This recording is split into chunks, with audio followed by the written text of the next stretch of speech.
ଦନ୍ତା ହାତୀର ମୃତଦେହ ଠାବ।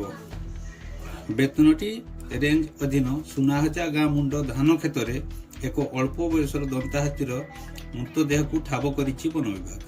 ମୃତ ହାତୀର ଦାନ୍ତ ନିକଟରୁ ରକ୍ତସ୍ରାବ ହୋଇଥିବା ଦେଖିବାକୁ ମିଳିଛି। ଏହା ଲଢ଼େଇ ସମୟରେ ବୋଲି ଅନୁମାନ କରାଯାଉଛି। ମୃତ ଦନ୍ତାର ବୟସ ପାଖାପାଖି 10 ବର୍ଷ ହେବ। ଆଜି ତାର ପୋଷ୍ଟମର୍ଟମ କରାଯାଉଛି। ଗତକାଲି ଆମେ 2:45 ସମୟରେ ଖବର ପାଇଲୁ ଗୋଟେ ହାତୀ ଏଠି ମରିକି ପଡ଼ିଛି ବୋଲି। ତା ପୂର୍ବରୁ 2-3 ଦିନ ପୂର୍ବରୁ ଗୋଟେ 11 ଟିକିଆ ହାତୀ ପଲ ବୁଲୁଛନ୍ତି ଏ ଗାଁରେ। ତେଣୁ ଆମେ ପାଇଲା ପରେ ଆମେ ସଙ୍ଗେ ସଙ୍ଗେ ଆସିକି ଆମ ଗାର୍ଡ଼ ପାଖକୁ ଦେଖିଲେ। ଗାର୍ଡ଼ ଉପରେ ଆମକୁ ଖବର ଥିଲା। ଆମେ ଫରେଷ୍ଟ ଆମେ ପହଞ୍ଚିଲୁ।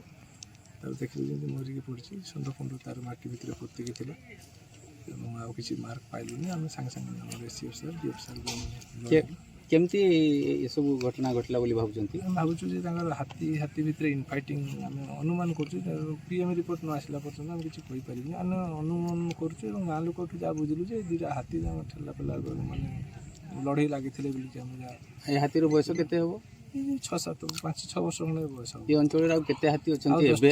ଆଉ 10ଟି ହାତୀ ଅଛନ୍ତି ଏଠି ଏଇ ପାଖାପାଖି? ଏଇ ପାଖରେ। ଆଚ୍ଛା, ଆପଣଙ୍କ ରେଞ୍ଜରେ କେତେ ଅଛନ୍ତି? ଆମ ରେଞ୍ଜରେ କାଲି ରାତିରେ 49ଟା ପଶିଛନ୍ତି। ଆମର ଥିଲେ 13ଟା।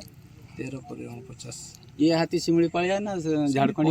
ଆଜ୍ଞା, ସେ ଶିମିଳିପାଳ ଆଉ ଝାଡ଼ଖଣ୍ଡ ହାତୀ ମିଶି ଯାଉଛନ୍ତି। ଜାଣି ହେଉନି ସେମିତି ତାଙ୍କର କିଛି ନାହିଁ ଡିଫର ଜାଣି ହେଉନି।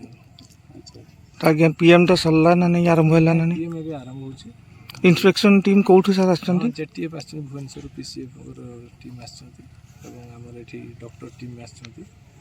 CDBO ସାର୍ ପଠାଇଛନ୍ତି ଏବଂ ଆମର ଡିଭିଜନ ଟିମ୍ ଯେଉଁ ଆସିଛନ୍ତି।